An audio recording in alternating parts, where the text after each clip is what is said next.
Ala Rasulul Karim amma ba'd. InsyaAllah kita buka kitab Mishkat untuk kita sambung kita punya huraian terhadap hadis. Sebelum ni kita dah bahas hadis yang pertama di dalam fasal yang pertama. Hadis yang agak panjang juga lah, tentang masalah Jibril datang untuk menemui Rasulullah dan bertanya beberapa soalan lah tentang iman, Islam, ihsan dan kiamat.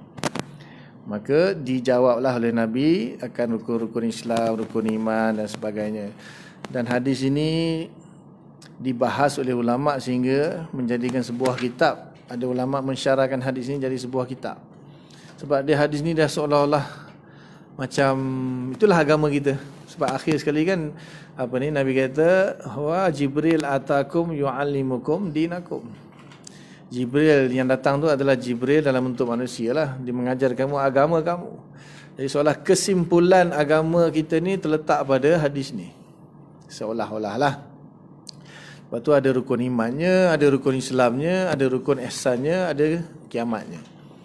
Jadi maknanya kita punya agama kita tu ada dalam segi i'tiqad, dari segi kepercayaan, dari segi keimanan ada dalam rukun iman. Dari segi praktikalnya, syariatnya, amalannya ada dalam rukun Islam. Bahkan ada lagi lah yang tak disebutkan. Tak adalah disebut ni tentang munakahat, muamalat, kan, hukumat, jenayat tu tak disebut lah. Tapi itu yang basic-basic, yang penting-penting tu kat situ lah. Itu juga ihsan tu kan mewakili tasawuf, sifat-sifat yang mulia lah, sampai tahap kita seolah-olah rasa macam melihat Allah atau seolah-olah melihat Allah atau Allah melihat kita. Jadi itulah yang utamanya dalam agama kita. Jadi pembahasan cabang-cabang daripada pembahasan ini adalah antara iman dan Islam itu sama ke, berbeza ke, atau macam mana. Nah, itu timbul pembahasan pasal apa. Kalau dilihat di dalam kitab-kitab ulama-ulama yang mensyarahkan hadis ni takkan lari daripada pembahasan tersebut. Adakah iman dan Islam itu sama atau berbeza atau macam mana? Itu dibahas. Jadi antara yang menarik lah ataupun boleh kita rujuk kepada kitab Ihya misalnya, Imam Ghazali dibahas tentang iman dan Islam itu. Maka menurut Imam Ghazali, dari satu sudut dia sama, dari satu sudut dia berbeza, dari sudut yang lain dia saling tadakhul, saling masuk antara satu sama lain. Sebab kalau kita tengok sendiri pun, kalau sama, lah kenapa diadakan rukun iman, lepas tu rukun Islam? Kalau sama, kenapa tak sekali saja kan? Kan bila ditanya, Nabi jawab. Bila ditanya tentang iman, Nabi jawab rukun iman yang 6. Bila ditanya tentang Islam, Nabi jawab rukun Islam. Jadi di situ menunjukkan perbezaan dari satu sudut.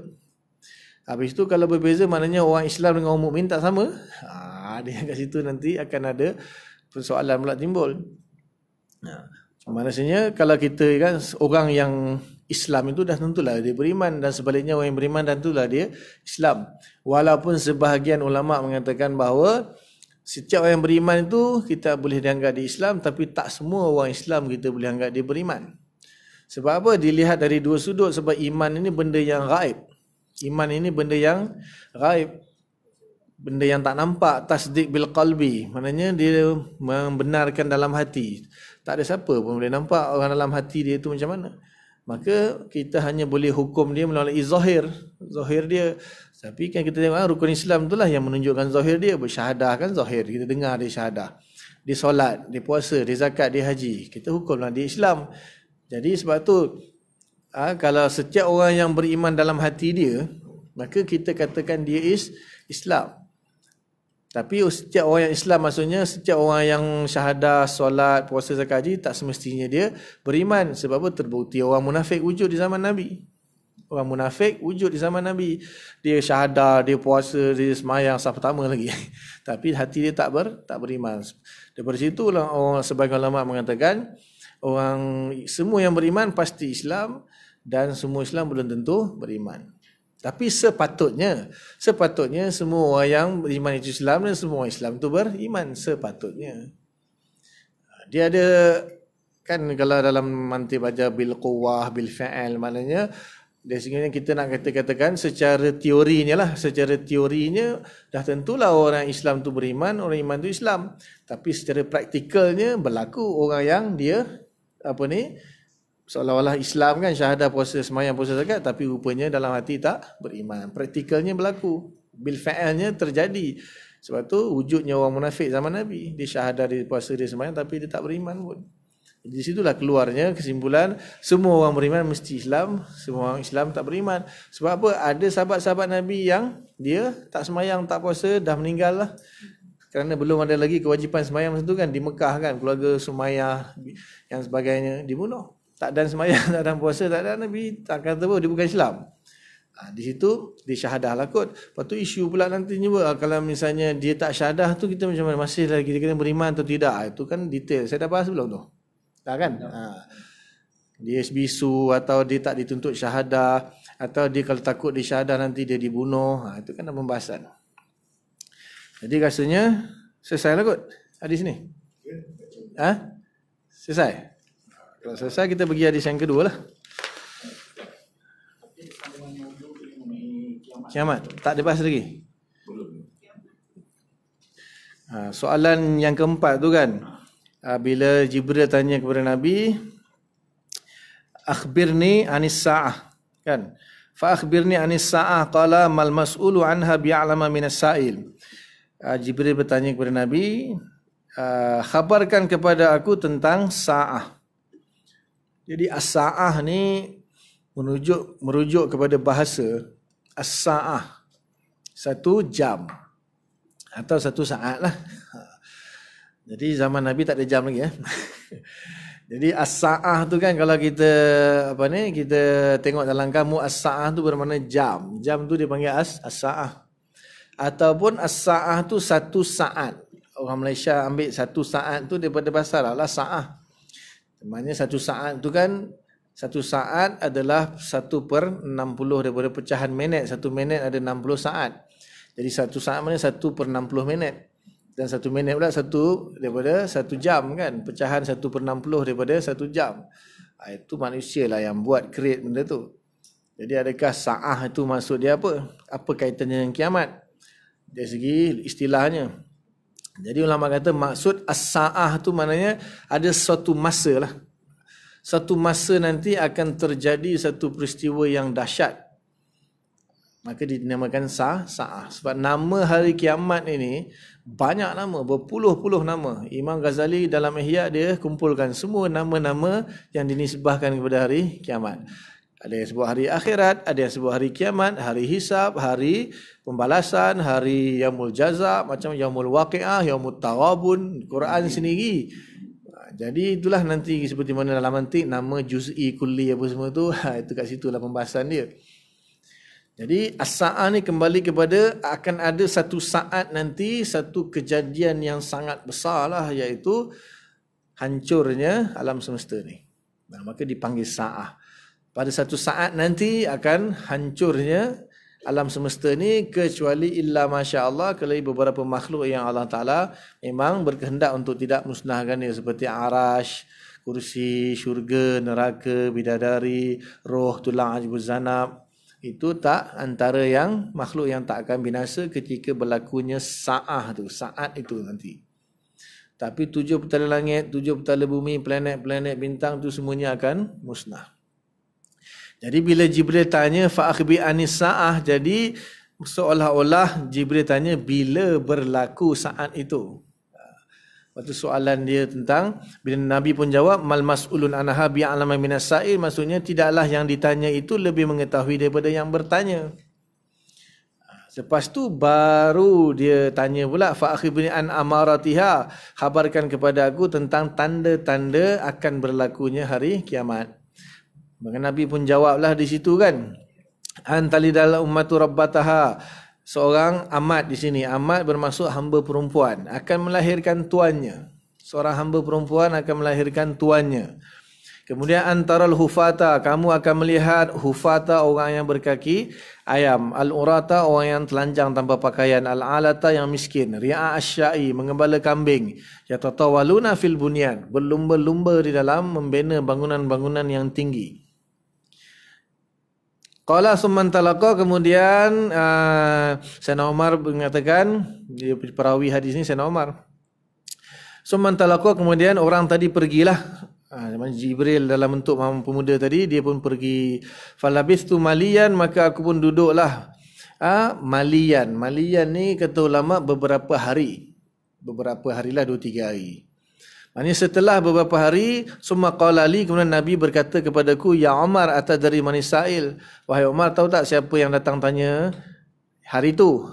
Sebab kalau malian itu diterjemahkan kepada beberapa hari, cuma di sini ada iskal sikitlah, kenapa setelah beberapa hari baru Nabi tanya. Boleh jadilah, taklah mustahil, benda tu boleh jadi. Mungkin ramai kan, ramai setelah tu baru Nabi berpeluang untuk bertemu dengan Sayyidina Umar. Maka cerita balik kan, macam kita lah, minggu lepas ustaz ajar apa, ustaz datang buku apa, macam tu lah kan, boleh jadi. Jadi ketika itu Nabi jumpa dengan Sayyidina Umar, maka Nabi tanya, tahu tak hari tu yang 2-3 hari lepas tu yang datang tu tak siapa? Boleh ditakwilkan lah kan, maknanya tak ada sampai mustahil. Sepatutnya lah yang lebih logiknya, lepas dia dah pergi, tu tanya, tahu tak siapa datang tadi, kan? Sepatutnya macam tu lah. Tapi dia ulama kata malian itu dalam bahasa Arab beberapa hari. Jadi kita ikut kaedah bahasa lah. Itu tak jadi isu lah. Maka qultu, aku mengatakan Allahu Rasulul Alam. Wallahu a'lam lah, maknanya Allah dan Rasul lebih mengetahui. Maka Nabi kata fa innahu Jibril. Orang yang datang hari itu tanya itu ialah Jibril. Atakum yu'allimukum dinakum. Datang untuk mengajar kamu agama kamu. Seperti yang saya bahas tadi lah. Ulama buat kesimpulan, inilah agama kita. Jadi khusus pada bab kiamat ni, maknanya bila Nabi Jibril tanya anis fa akhbirni anis saah, khabarkan tentangku tentang saah. Jadi bukan maksudnya soalan Jibril tu ceritakan aku tentang keadaan ataupun kejadian hari kiamat tu macam mana. Jadi seolah-olah Jibril tanya bila berlaku kiamat. Sebab Nabi jawab, tidaklah yang ditanya itu lebih mengetahui daripada yang bertanya. Jadi kalau takkan Nabi tak tahu apa itu hari kiamat? Kan? Takkan Nabi tak tahu apa itu hari kiamat? Maknanya sebenarnya Jibril tanya tentang bila berlaku hari kiamat. Sebab tu Nabi kata, tak ada siapa yang tahu. Yang bertanya, yang ditanya pun tak tahu. Yang bertanya pun tak tahu jugalah. Dah tanya, dah bertanya, dah tu tak tahu kan. Maksudnya hari kiamat ni hanya Allah saja yang mengetahui, maksudnya bila berlaku. Sebab tu ditanya dalam bentuk sa'ah. Sedangkan hari kiamat tu kan banyak nama dia. Kenapa tak kata akhbirni anil qiyamah, akhbirni anil akhirah, akhbirni anil waqi'ah. Itu kan nama-nama lain bagi hari kiamat. Jadi bila tanya anis sa'ah, jadi fokusnya kepada waktu kejadian tu, bila akan berlaku hari kiamat. So, kalau kita kan masyhur dengan hari kiamat. Sedangkan kiamat itu pun asalnya dari perkataan al-qiyamah, qiyam, iaitu berdirinya manusia di padang mahsyar untuk menghadap Allah Subhanahu Wa Taala. Jadi kalau saya nak tafsirkan tentang kiamat saja di sini, daripada start kejadian dia, bermula daripada tanda-tanda kecil, ada yang tambah, ada tanda sederhana pula lagi. Lepas tu tanda-tanda besar, lepas tu ketika berlakunya kiamat macam mana keadaan dia, kemudian setelah itu apa jadi pula. Sebab hari kiamat ni seolah-olah macam satu peristiwa yang panjang. Saya rasa 3-4 tahun pun tak selesai. Jadi cuma di sini sikit ada Nabi cerita tentang tanda-tanda akan berlaku kiamat. Jadi jelaslah soalan Jibril itu tanya bila berlaku kiamat. Maka Nabi pun jawab, Nabi tak tahu, yang ditanya itu tidaklah lebih mengetahui daripada yang bertanya. Cuma bila Nabi Jibril kata bagi tahu tentang tanda-tanda. Maka Nabi beritahu tanda, dan tanda-tanda yang Nabi beritahu di sini, ulama buat kesimpulan hanya tanda kecil. Sebab apa? Ada hadis lain nanti dalam Kitabul Fitan. Kebanyakanlah dalam Bukhari ke, Muslim ke, Abu Daud ke, Tirmizi ke, Ibnu Majah ke, Nasa'i ke, ataupun dalam Mishkat ni sendiri nanti ada Kitabul Fitan. Kitab-kitab tentang fitnah-fitnah yang akan berlaku di akhir zaman. Di situ nanti ada hadis-hadis tentang tanda-tanda besar kiamat. Nabi akan beritahu tanda-tanda besar kiamat, iaitu seperti munculnya Imam Mahdi, Dajjal, turunnya Nabi Isa, kemudian Ya'juj Ma'juj, kemudian binatang dabbah, kemudian akan matahari akan terbit sebelah barat, kemudian berlakunya dukhan, asap, macam-macam lagi lah. Dan situ pun ada khilaf juga, 10 ke berapa ke, tak sampai 10 ke. Di sini pula Nabi tak cerita pula perkara-perkara tu. Jadi ulama simpulkan ini hanya tanda-tanda kecil. Tanda-tanda kecil akan berlaku kiamat itu apabila suatu orang hamba perempuan melahirkan tuannya. Jadi sekarang tak ada hamba kan? Zaman sekarang sudah tidak ada hamba. Jadi Nabi kata tanda kecilnya maknanya seorang hamba perempuan akan melahirkan tuannya. Jadi kalau yang faham zahir, kalau faham zahir hadis lah, mazhab yang tadi kan, yang faham zahir hadis. Sebab ini dalam bab ni tak kisahlah dia yang masalahnya dalam bab tentang Allah tu yang susah tu. Kalau dalam bab macam ni tak ada masalah lagi. Okey, kalau yang faham zahir maknanya di sini akan berlaku nanti muncul semula hukum hamba perempuan. Akan ada semula hamba perempuan. Sebab apa? Zahir hadis. Dari kat kiamat nanti akan ada balik nanti hamba perempuan dan dia akan melahirkan tuan dia. Itu isu lagi macam mana hamba perempuan melahirkan tuan. Maka kena buka kitab fiqh. Nanti kan ada dalam Abu Syuja' mengaji Abu Syuja' kan? Matan Qayah. Nanti bab last sekali ada bab hamba. Hamba ni dalam Islam hamba terjadi antara salah satu terjadinya hamba itu apabila berlaku peperangan di antara Islam dan musyrikin misalnya. Islam dan bukan Islam lah. Dan ketika orang bukan Islam tu kalah, maka yang kalah tu dia akan jadikan hamba. Laki, perempuan, kanak-kanak akan jadi hamba. Tawanan perang tu akan jadikan hamba. Di situlah akan muncul balik hamba. Maknanya seolah-olah hadis ini kan memberi isyarah kepada akhir tak lama lagi tak tahu ke lama lagi ke tak lama lagi tak tahulah akan berlaku peperangan. Maka nanti orang Islam akan menang, akan munculnya hamba di situ. Sebab sekarang tak ada hamba.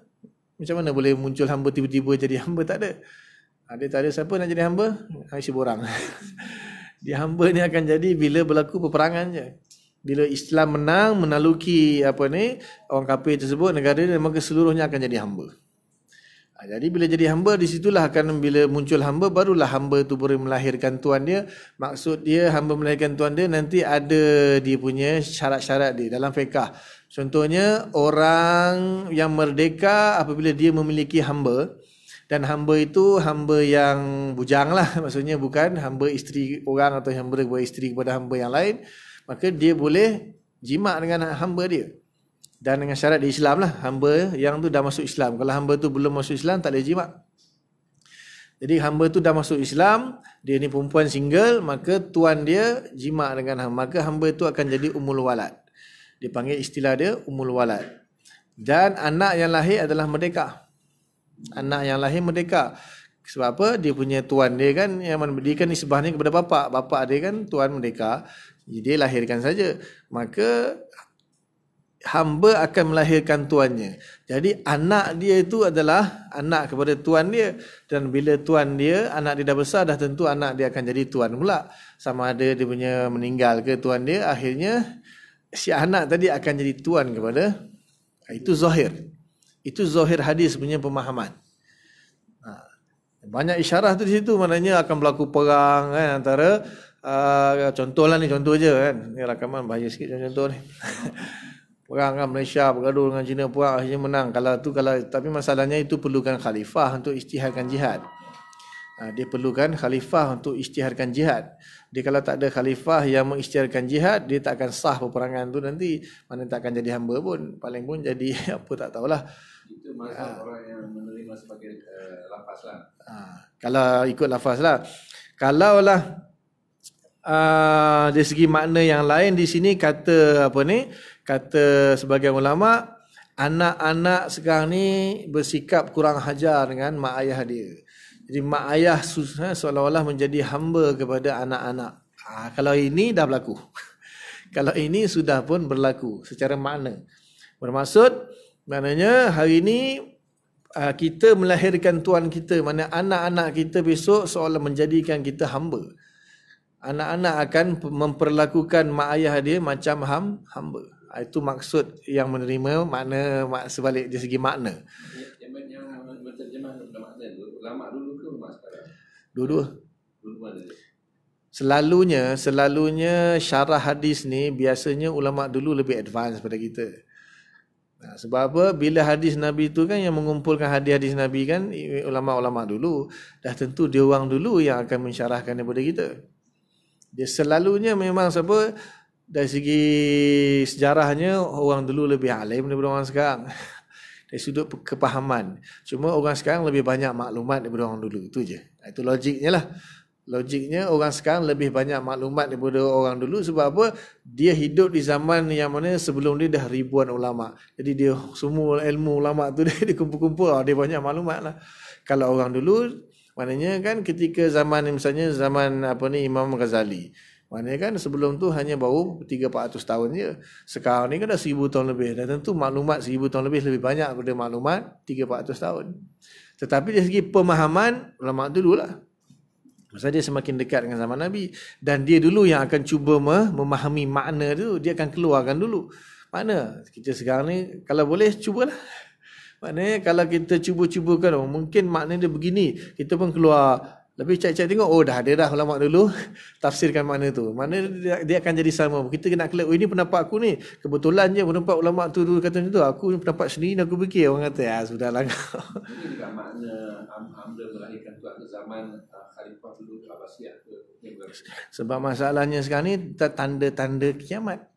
Zaman Abbasiyah bukan dia. Kalau kita kata tanda-tanda kiamat zaman Abbasiyah, lamanya lama betul dia punya tanda dia tak berlaku-berlaku lagi kiamat. Ini maksudnya kemudian.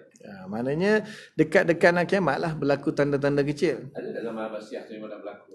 Ada dah.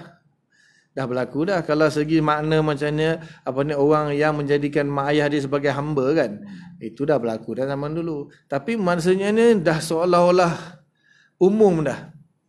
Umum. Maksudnya bukan kalau nak kata ada sedikit tu memang dah ada lah. Daripada zaman dulu pun dah ada dah. Tapi maksudnya di sini dah seolah-olah umum. Maknanya semua mak ayah tu dah jadi macam hamba kepada manusia zaman sekarang. Bukan maksudnya masa Abbasiyah tu memang ada hamba melahirkan Tuhan. Maksud hamba sebagai dia. Itu berlaku. Mungkin zaman dulu kan Nabi maksudkan mungkin. Maknanya lepas ni ada hamba zaman maksudnya. Saya belajar di sekolah rendah, saya ingatkan yang menghapuskan sistem perambahan ni Abraham Lincoln. Itu je yang saya ingat sampai sekarang. Waktu saya belajar sekolah rendah dulu. Dalam buku-buku sejarah kan. Abraham Lincoln yang menghapuskan sistem perambahan. Dia presiden Amerika yang pertama. Abraham Lincoln yang pertama. Allahualam. Bermakna ketika kerajaan Bani Turki sebenarnya masih ada lagi sistem perambahan. Sebab kalau Abraham Lincoln yang menghapuskan sistem perhambaan itu. Tapi ataukah maksud perhambaan yang dihapuskan oleh Abraham Lincoln itu adalah perhambaan Islam ke ataupun perhambaan menurut definisi lain? Macam orang-orang yang dijajah tu dianggap sebagai hamba ke, orang kulit hitam kan? Ataupun hamba dari sudut Islam. Tengoklah, tak pastilah hamba dari sudut mana pula. Wallahualam. Macam-macam lah. Jadi berdasarkan ulama-ulama punya faham tentang hadis ni macam-macam pemahaman. Antara yang masyhur dua itulah, satu secara zahir, satu secara maknawi. Secara maknanya anak-anak memperhambakan mak ayah dia. Bukan hamba yang hakiki yang sebenar lah. Ataupun kalau makna zahir, maknanya kita kena tunggulah akan berlakunya nanti sistem perhambahan akan terjadi semula, dan itu hanya akan terjadi kalau ada khalifah dan akan berlaku perangan dulu antara Islam dengan orang bukan Islam. Baru yang bila hubungan Islam tu kalah, baru dia akan jadi hamba. Maknanya tak jadi lagi sekarang kan. Itu kalau yang zahir lah. Kemudian melihat orang yang berkaki ayam, kemudian telanjang, kemudian miskin, kemudian menggembala kambing, berlumba-lumba di dalam membina bangunan yang tinggi-tinggi. Jadi pun sama juga, zahir ataupun makna. Kalau zahir maknanya adakah hadis ini nak menunjukkan kepada poin Nabi itu kepada banyaknya terbinanya bangunan tinggi ke, ataupun orang-orang tadi itu yang berkaki ayam, yang bertelanjang, maknanya miskin lah kan. Dia yang membina bangunan. Kalau zahirnya kita tengok kan pekerja-pekerja kontrak sekarang yang bina bangunan kan orang miskin. Orang Indon, orang Mangla kan. Itu kot. Maknanya kalau kat situlah makna dia, maknanya point dia tu kepada banyaknya terbina bangunan-bangunan tinggi menunjukkan tanda dah dekat kiamat. Sekarang jelas lah banyak bangunan tinggi kan. Ataupun satu lagi makna yang lain kata maknanya di sini orang yang kita berdebatkan banyak tadi lah, iaitu orang yang bukan ahli dia jadi pemimpin. Itu makna maknawi dia. Di sini kan maknanya dia miskin, dia berkekayaan tapi dia ada bangunan besar-besar. Maksudnya dia berjaya menguasai. Bila dia dapat kuasa, dia dapat harta. Bila dia dapat harta, dia binalah bangunan tinggi. Padahal dia tak layak pun. Isyarah kepada berkaki ayam, telanjang tu isyarah maknanya dia tak ada kelayakan, tak ada keahlian. Tapi dia berjaya menguasai dan membina bangunan-bangunan yang tinggi. Itu satu makna lagi. Maknanya secara tersirat lah. Boleh jadi makna dia tu wallah, tapi dah berlaku dah benda tu sekarang ni kan. Maknanya di sini dalam bab bangunan tinggi ni dua-dua dah berlaku. Zahirnya pun dah berlaku atau secara maknanya pun dah berlaku. Sebab tu nak memahami sesuatu hadis Nabi itu bukan senang lah. Ulama cuba memahami lah. Dua makna tu cukup lah kot. Maknanya dia lah kaki ayam, dah telanjang, tak berpakaian, miskin, gembala kambing, tapi yatatawaluna fil bunyan, berlumba-lumba dalam membina bangunan-bangunan tinggi. Seolah-olah dia jadi pemilik kepada bangunan tu lah. Dia yang bina, maksudnya dia dengan milik dia lah. Tapi sedangkan dia ni berkaki ayam, tak, maknanya dia, orang yang tak layak mengambil kuasa. Dah jadi dah zaman sekarang kan, dia tak ada keahlian pun, tapi dia lah yang diangkat jadi pemimpin. Dan sekarang ni dia ada bangunan besar-besar kan, dia ada semua tu, dia ada ni, dia ada tu, padahal dia tak layak pun sebenarnya jadi pemimpin. Mungkin makna dia yang tu menurut sebagai ulama. Ataupun fokus Nabi tu hanya kepada terjadi terbinanya banyak bangunan-bangunan pencakar langit. Sebab ada hadis lain lagi kan, antara tanda dekat kiamat tu banyaknya bangunan pencakar langit.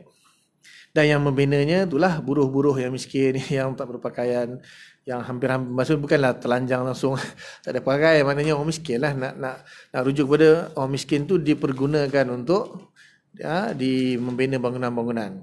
Kan Buffalo Soldier kan, Bob Marley tu kan. Bukan maknanya orang yang asalnya miskin, kemudian bila dia kuasa dia buat bangunan. Itulah boleh jadi. Bunian tu bangunan tinggi. Bunian tu bangunan-bangunan tinggi. Bunian mana? Bunian itu orang bunian. Itu cukup lah kot kan, kita dalam dah berapa pertemuan, tak bawa ada satu je. Ini ada video orang tunjuk di negara Arab yang sibuk nak berdiri yang bangunan tinggi. Saudi, Dubai, Bahrain, semua negara Arab yang berdiri nak berkuasa. Ya, tatawalunnya tu maksudnya saling berlumba-lumba untuk membina bangunan yang tinggi. Saling bersaing. Aku paling tinggi. Malaysia pun dah kalah dulu kan. Kalau menara berkembar Malaysia pernah menang sekejap, lepas tu kalah balik. Lepas ni tak tahulah, ada plan lagi lepas ni siapa lah naik. Bahrain pun buat.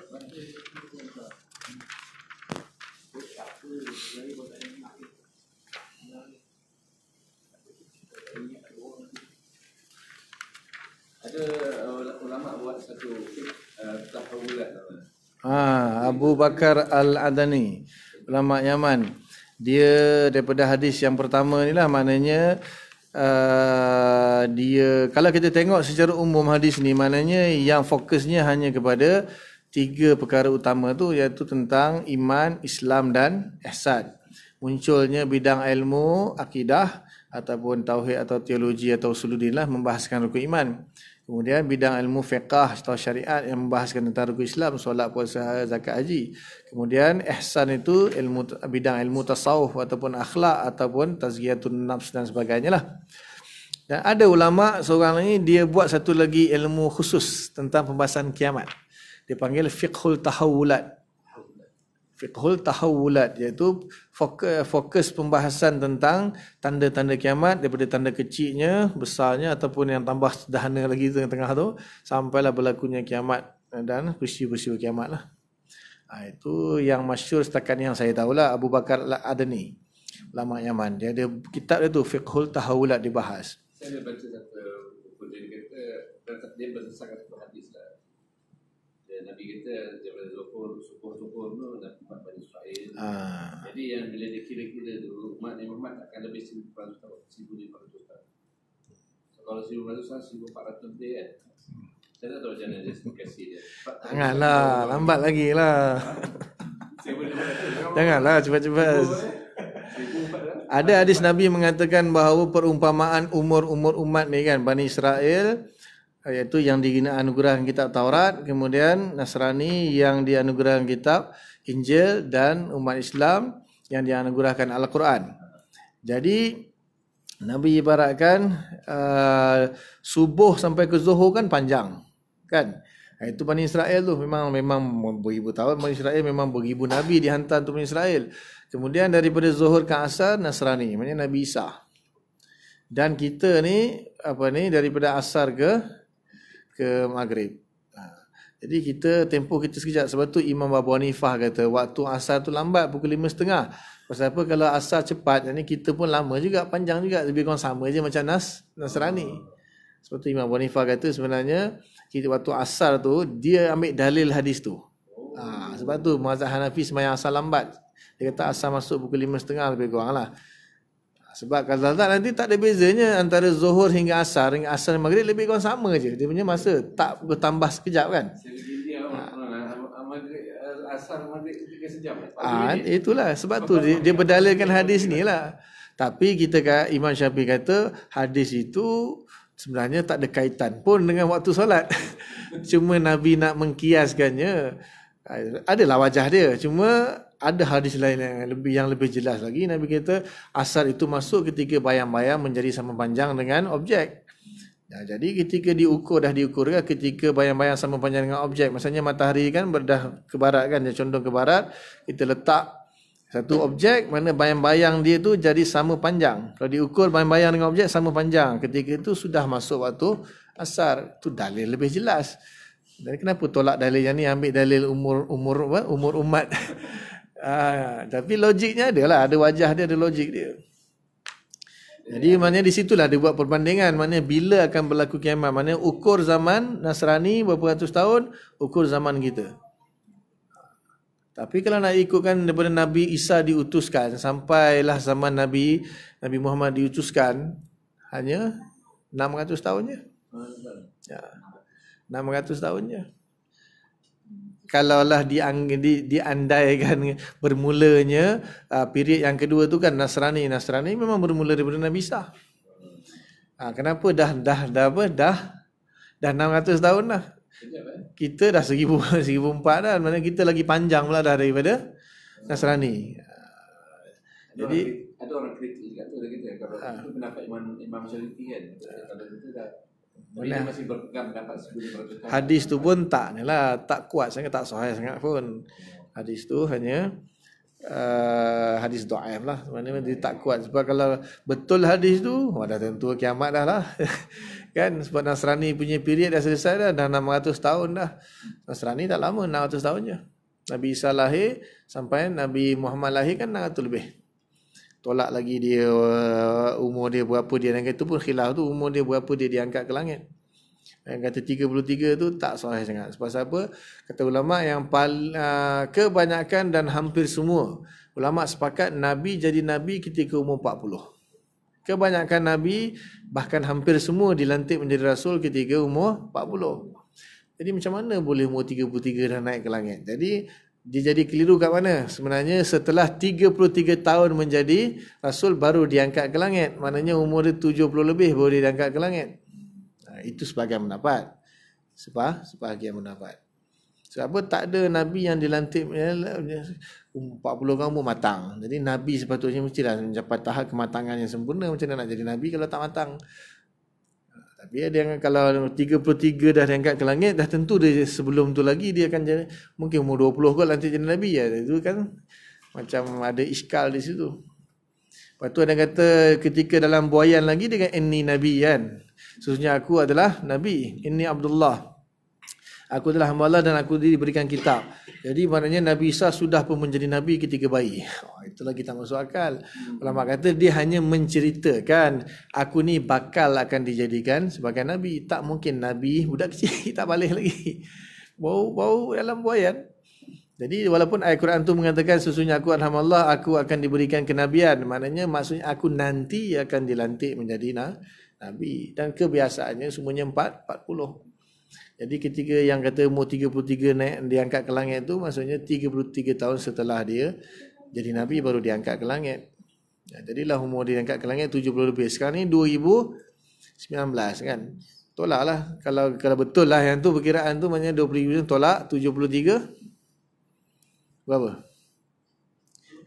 Maknanya itu dia ukur Nabi Isa lah. Nabi Isa sampai sekarang umur Nabi kan 2019 ni umur Nabi Isa.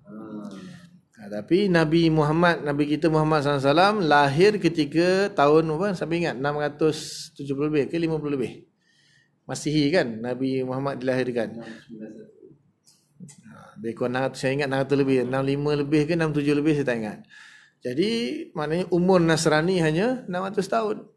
Jadi sepatutnya umur umat Islam lebih pendek daripada umur Nasrani. Kenapa sekarang ni umur kita dah 1400 tahun tak kiamat-kiamat lagi? Tapi jangan minta lah cepat-cepat, biar lambat lagi 1000 tahun lagi pun tak apa. Tenang. Ha?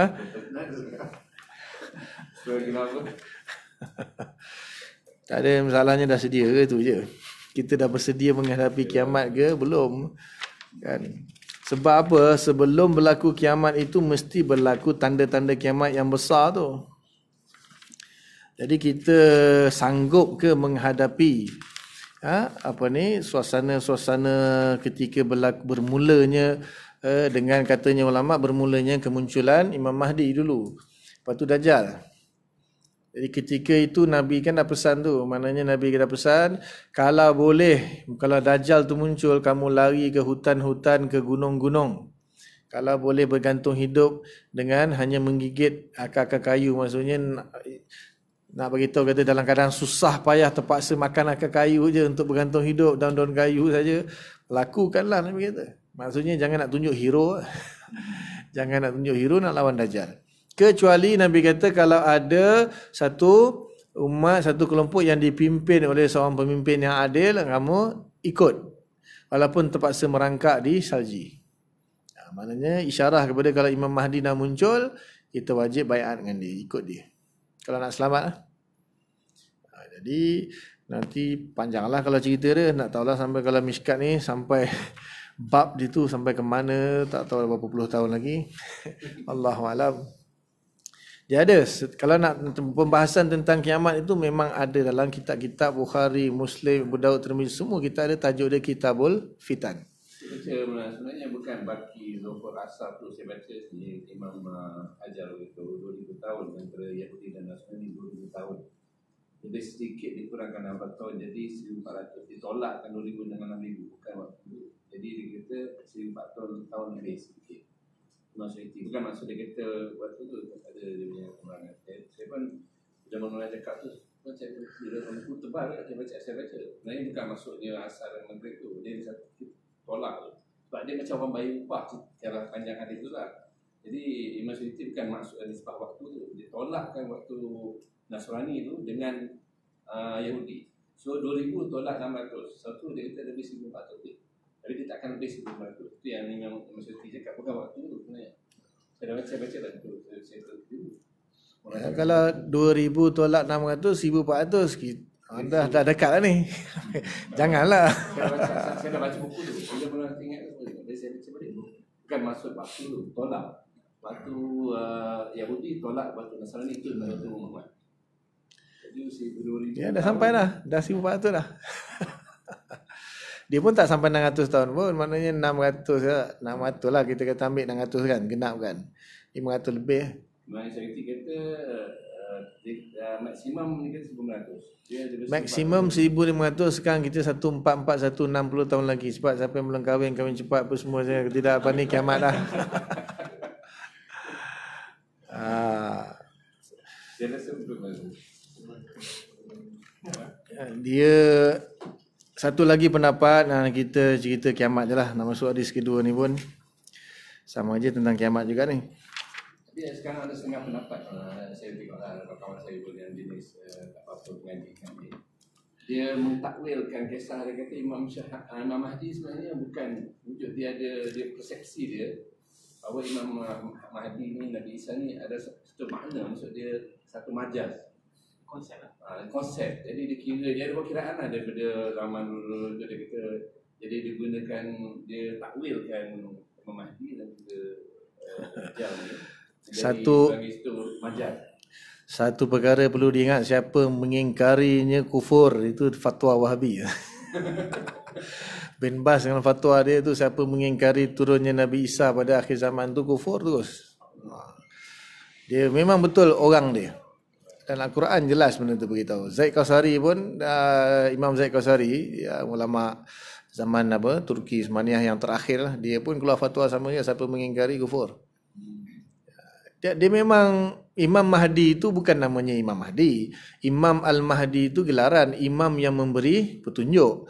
Jadi dia akan ada satu pemimpin lah, satu orang yang Nabi pun dalam dalam hadis beritahu, cumalah Asy'ariyah pun sebenarnya tak iktiraf pun sebab dia tak mutawatir.